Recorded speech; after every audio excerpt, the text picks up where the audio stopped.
বাংলাদেশের বুকে, বাংলাদেশের জনগণের বুকের উপরে একটা স্বৈরাচারী শাসক জগদ্দল পাথর বসেছিল। আমি তার একটা বক্তব্যের প্রতিবাদ করেছিলাম। সে বক্তব্য দিয়েছিল, মা দুর্গা দেবী প্রতি বছর কোনো না কোনো বাহনে চড়ে আসে, এবার এসেছে গজে চড়ে, আর গজে চড়ে আসলে দেশে ফসলে ভরে যায়।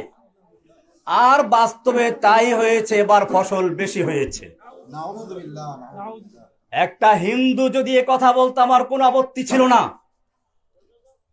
তাদের আকীদা তারা পেশ করবে।